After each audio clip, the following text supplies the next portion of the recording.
nosotros adoramos y seguimos al Señor porque su gracia nos tocó, nos transformó y encauzó nuestra vida para nuestro bien y el bien de la sociedad.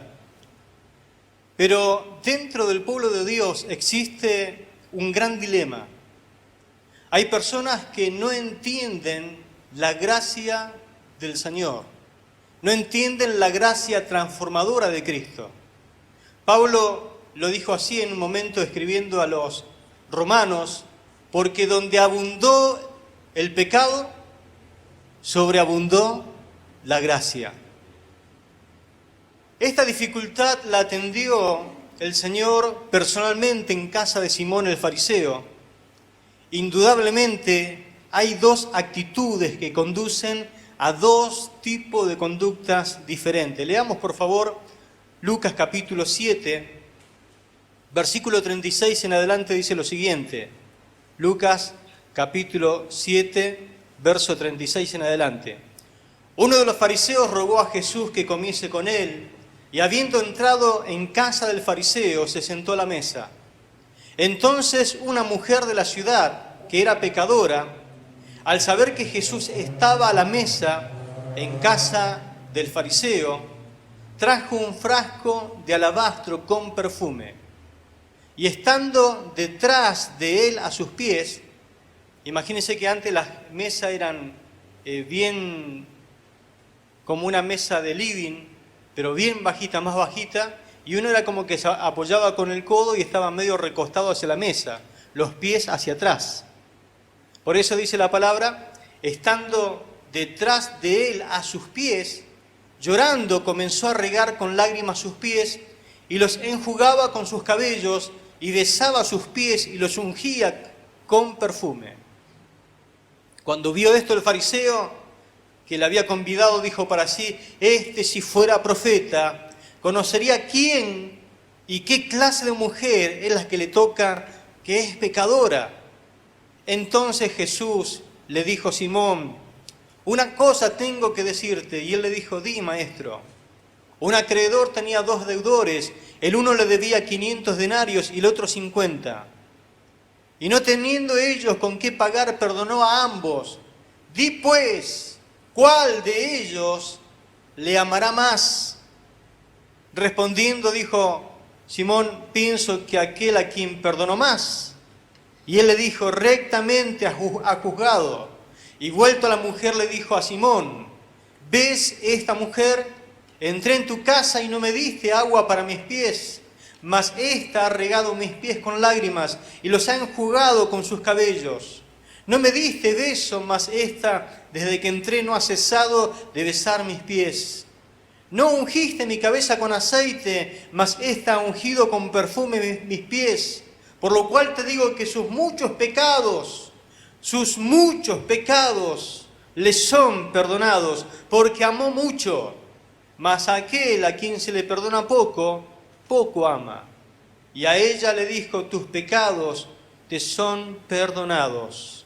Amén. Hasta allí la palabra del Señor. Algunos creen que otros no merecen el perdón de Dios. Pero ellos sí piden perdón y anhelan el perdón de Dios. Pero un corazón agradecido adora y da lo mejor que tiene al Señor. Alguien que ama más que otro al Señor es porque ha experimentado su perdón infinito. Lo maravilloso de esto es que una de las verdades es que cuando más cerca estoy del Señor, más pecador me veo. No hace falta que cometas atrocidades y hayas cometido un montón de pecados. Cuando experimenta una cercanía al Señor te da cuenta lo pecador que eres, lo inmundo que eres delante de su presencia, y te das cuenta de la gracia regeneradora y transformadora del Señor. Lo maravilloso es que quien ha experimentado su gracia está en condiciones de creer que cualquier otra persona No importando cómo sea considerado en esta sociedad, puede ser transformado para la gloria de su gran nombre. Toda persona puede experimentar el poder transformador de su gracia. ¿Quiénes pueden experimentar este poder? ¿Quiénes lo experimentaron en la palabra del Señor? Esta gracia transformadora la experimentaron, por ejemplo, en primer lugar, quiero hablarle de Rahab, la prostituta. Ella creyó y salvó a todos los de su casa. Cuando leemos capítulo 11 de Hebreos, se le llama la galería de la fe. Todos los hombres y mujeres que están en el capítulo 11 de Hebreos es como que están en una gran exposición, donde podemos ver los actos de fe que ellos han realizado. Y allí entra Rahab. En esa galería de la fe entra Rahab, la ramera. Hebreos 11:31 dice la palabra, pero por la fe, Rahab, la ramera, no pereció juntamente con los desobedientes, habiendo recibido a los espías en paz. Otro pasaje dice Rahab, la prostituta. Dice que no pereció juntamente con los impíos, con los pecadores, habiendo recibido a los espías en paz. El escritor a los hebreos no tuvo ningún reparo en citar su oficio. Es más, es casi que lo pone a propósito. Oficio en el cual entran las personas por meterse a indagar en el mundo de los espíritus. Hay muchas personas que por meterse a indagar en lugares donde no le corresponde han caído víctimas de espíritus demoníacos que después la lanzan a prostituirse. Otras personas son inducidas por sus progenitores, por su papá, por su mamá, a la prostitución. Otros caen por causa de la trata de personas, otras por sus pasiones desordenadas y otras porque creen que es la única manera que tienen de ganarse el pan para sus hijos. Pero allí estaba Rahab. A pesar de su condición, fue una mujer que no desaprovechó la oportunidad que tuvo para poder ejercitar su fe salvadora. Ella oyó la fama del Dios verdadero y escondió a los judíos que habían venido a explorar la tierra. Los escondió en su casa, hasta mintió para salvar el pellejo de estos dos hombres que estaban allí escondidos. Y le dijo, necesito que ustedes, así como yo los salvé, me salven a mí también. Y ellos dijeron, nuestra vida va a responder por la tuya. Solamente que cuelga este cordel color grana allí en tu ventana, en la casa de tu padre. Donde nosotros veamos este cordel color grana que esté colgando en esa casa, no vamos a destruir a todo lo que estén dentro de esa casa. Y así sucedió.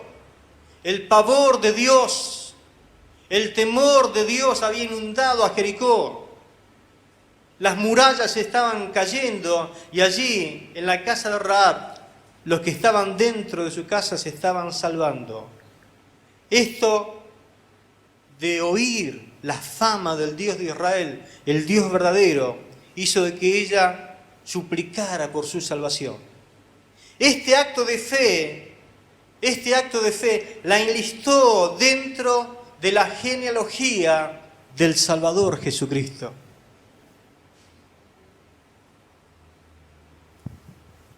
Cuando usted lee la genealogía de Jesús, los antepasados, una de las tatarabuelas del Señor Jesús se llama Rahab. Rahab.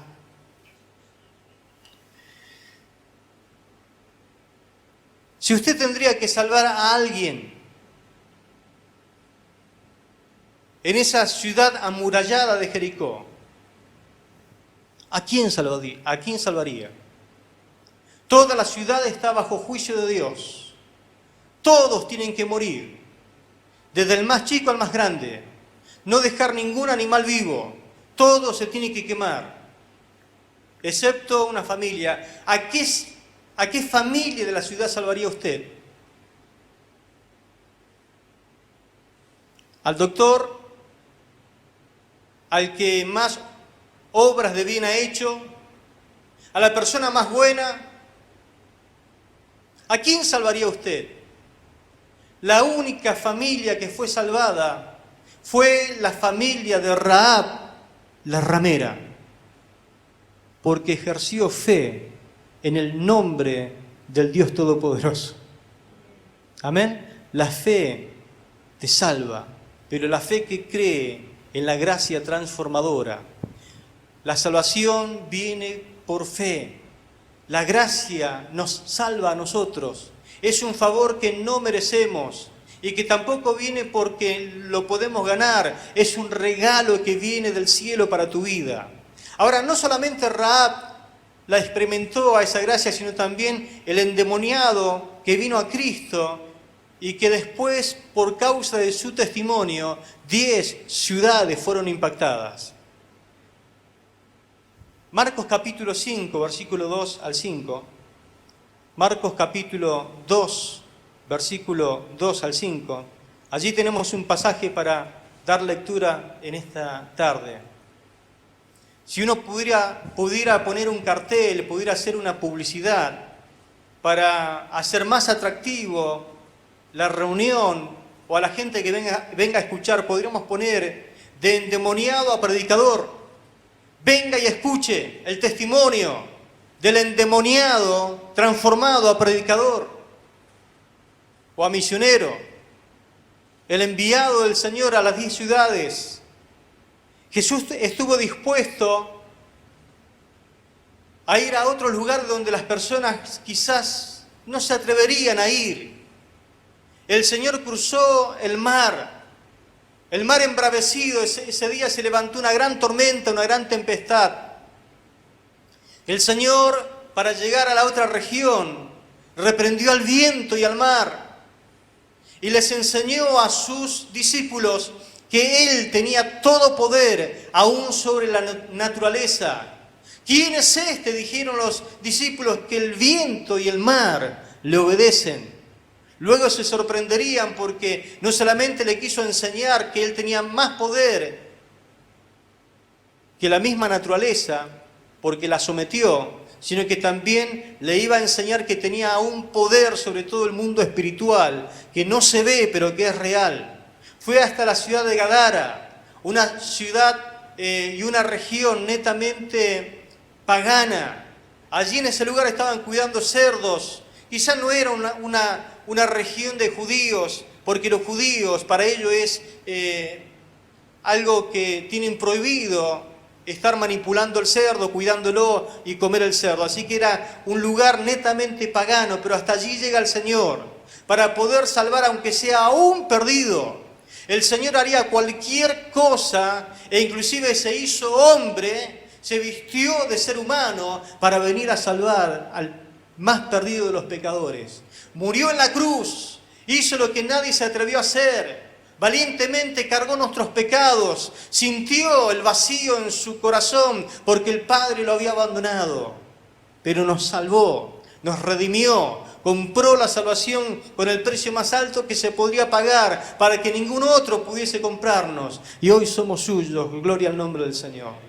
Así que note la forma en que este hombre vivía, ese endemoniado que dice la palabra en Marcos capítulo 5, verso 2 en adelante. Apenas salido él de la barca, de repente le salió al encuentro de entre los sepulcros un hombre con espíritu inmundo. Este tenía su morada entre los sepulcros. Nadie podía atarlo ni siquiera con cadenas, ya que muchas veces había sido atado con grillos y cadenas, pero él había hecho pedazos las cadenas y desmenuzado los grillos, que eran unos aretes que se le ponían en las piernas. Y nadie lo podía dominar.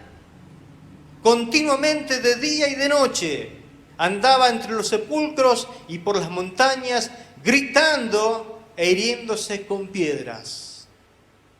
Muchos, al igual que este endemoniado, viven una vida sin control.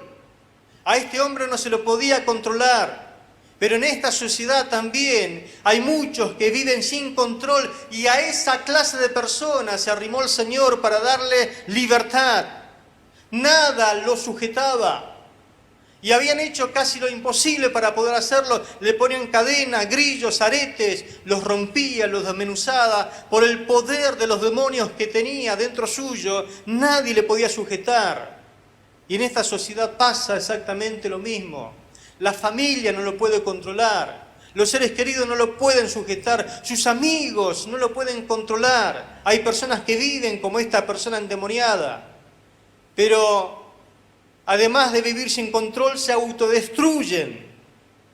El mismo descontrol lo lleva a autodestruirse. Dice que él se dañaba con piedras, se hería y además dañaba a los demás. Eso es lo que pasa con las personas que viven influenciadas por los demonios. Se flagelan a sí mismos, algunos se cortan, otros se hacen algunas... se cortan con cuchillos, se flagelan la piel, algunos tratan de destruirse de alguna forma con sogas, con las drogas, con el alcohol, tratan de dañarse, se autodestruyen con todo tipo de droga, todo tipo de alcohol, todo tipo de alucinógenos, se dañan, destruyen. Dice la palabra que este hombre vivía gritando, gritaba de día y de noche, en los cementerios, por las montañas. Imagínese gritando en los cementerios. Allí en ese lugar no había nadie con capacidad de poder oírle. En las montañas no había nadie que le pudiese ayudar. Y en este día también quiero decir que hay personas que viven gritando, pidiendo ayuda donde nadie puede oírle. Gritan de una forma y otra. Gritan a través de sus acciones. El adolescente grita un poco de amor. Hay matrimonios que gritan para poder tratar de salir adelante con su situación. Hay hijos que gritan, hay padres que gritan, hay madres que gritan sus desdichas, pero gritan en oídos que nadie les puede oír, nadie les puede ayudar. Qué bueno es poder venir a la presencia del Señor, como dice la palabra, clama a mí, es decir, gritame a mí, clama a mí que yo te responderé y te enseñaré cosas grandes y ocultas que tú no conoces. Dice la palabra que esta persona se hería, se flagelaba de alguna forma para llamar la atención. Hay muchos que hacen estas cosas, tratan de herirse y dar lástima, rasgar su piel con tal de que alguien se arrime y les quiera ayudar. Por último, lo que tenía este hombre que ya estaba etiquetado. Se lo conocía como el endemoniado. No sé si el endemoniado del cementerio, o el endemoniado de las montañas, o el loco endemoniado, pero ya estaba etiquetado. Él había perdido su personalidad. Y lo mismo pasa en esta sociedad. Ya muchos, dominados por los espíritus, pierden su personalidad y se los conocen de otra forma. El endemoniado de la esquina, del barrio, el borracho de la cuadra, el drogadicto de la esquina, el ladrón. Es decir, que ya se lo reconoce por el tipo de espíritu que lo está induciendo a hacer estas cosas. El soldadito, se lo conoce como la prostituta de la esquina, se lo conoce ya de esa forma. Pero Jesús, que tuvo misericordia y que actuó con gracia hacia esta persona, porque dice que vino y se postró delante de él, y él le decía al espíritu que se había hecho llamar como legión, dice, porque somos muchos, le decía, sal de él. Y los espíritus le rogaban al Señor, no nos atormentes antes de tiempo, porque ellos ya saben cuál es el fin que les espera. Y el Señor demostró que Él tiene poder aún sobre todo el mundo espiritual, mandando fuera a los demonios de esa persona, y entraron en los animales, en los cerdos, que era como un hato de miel, y se precipitaron al mar y se ahogaron todos. Jesús tiene poder sobre la naturaleza y aún sobre el mundo espiritual. ¿Cuánto adoran a este Jesús? Por medio de su poder transformó completamente la vida de este hombre. Eso es gracia transformadora. Quizás usted conozca a alguien, quizás usted tenga en mente en este momento a alguien que tenga que ser visitado con esa gracia transformadora. Crea en el poder del Señor. Si el Señor transformó a este loco endemoniado, también lo puede hacer con esa persona que usted conoce. Si el Señor transformó a este hombre, también te puede transformar a ti. Te puede dar libertad en el poder de su nombre, gloria a Dios. Ahora no solamente Rahab y el endemoniado experimentaron la gracia, sino también una mujer sirofenicia que creyó, y porque creyó, salvó a su hija.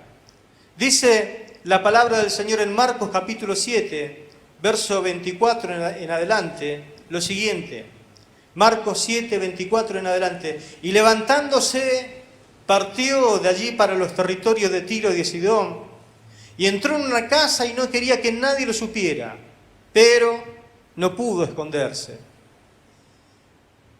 Más bien, enseguida oyó de él una mujer cuya hija tenía un espíritu inmundo, y vino y cayó a sus pies. La mujer era griega, de nacionalidad sirofenicia, y le rogaba que escuchara el demonio, y le rogaba que echara el demonio fuera de su hija. Pero Jesús le dijo: deja primero que se sacien los hijos, porque no es bueno tomar el pan de los hijos y echarlo a los perrillos. Ella respondió y le dijo: sí, Señor, también los perrillos debajo de la mesa comen de las migajas de los hijos. Entonces él dijo: por causa de lo que has dicho, ve, el demonio ha salido de tu hija. Y cuando ella se fue a su casa, halló a su hija acostado en la cama y que el demonio había salido. Gloria al nombre de Jesús. Una mujer que no era judía vino gritando y se postró a los pies del Señor. ¿Por qué aclara el escritor esto? Porque era una mujer pagana. Era una mujer que quizás adoraba a muchos dioses, o adoraba a Baal, o adoraba a Acera, o tenía otra religión pagana. No era del pueblo de Dios. Y el Señor es como que le pregunta: mujer, ¿por qué tendría yo que ayudarte? ¿Por qué tendría que ayudarte? Me debo a mi familia. Yo vine para mi pueblo. En Juan 1:11 dice que a lo suyo vino. El Señor vino a los suyos. Ella sabe que le dice: es verdad, Señor. Tenés razón. Te debes a los tuyos. Te debes a tu familia. Te debes a tu pueblo. Pero deja caer una bendición por acá abajo, le dice la mujer. Deja caer una bendición por aquí abajo. Así como caen las migajas de la mesa de los hijos en casa.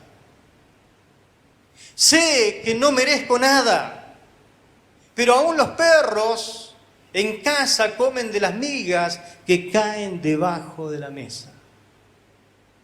¿Qué hizo la mujer? Se humilló. Se humilló. Se humilló porque tenía una gran necesidad. No le importó rebajarse. No le importó humillarse hasta lo más sumo, al punto de tratarse como un perro. Se humilló porque era más grande la necesidad que tenía.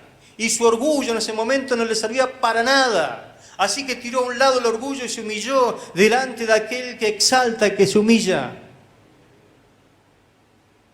¿Tienes algo por gracia para mí, Señor? No merezco el favor. Por eso gracia es favor no merecido. No merezco tu favor, pero aunque sea, tirame una bendición, una migaja que caiga para estos lados. Esta respuesta lo quebrantó al Señor y obró a su favor. Algunos se pasan reclamando como si merecieran algo. No sé quién le metió eso en la cabeza a la gente. Nadie de los que estamos aquí en esta noche merecemos algo. Nadie. Esta mujer obró contrario a la mayoría y recibió el milagro para su hija. Cuando volvió a casa, su hija estaba acostada pero sin el demonio. Chau tormento. Eso es gracia transformadora. Favor no merecido, pero que te transforma, que te da poder para testificar. Favor que te hace conocer el gran poder de Jesucristo. Usted en esta tarde también puede experimentarla hoy, esa gracia transformadora. ¿Cuánto la necesitan? Cual sea tu situación, su gracia transformadora está disponible para ser derramada sobre tu vida de tal manera que afecte no solamente tu vida, sino también tu entorno. Los demás van a reconocer el cambio que Dios ha hecho en tu vida por la gracia transformadora. Los demás alabarán el nombre del Señor y reconocerán que lo que te pasó fue obra del Señor en tu vida. Por eso acude hoy a Cristo, como hizo el endemoniado, como hizo la mujer cananea. Humilla tu corazón y yo estoy seguro que Él te atenderá, porque Él no puede despreciar al corazón quebrantado y humillado. Su gracia sobrepasa todo entendimiento en esta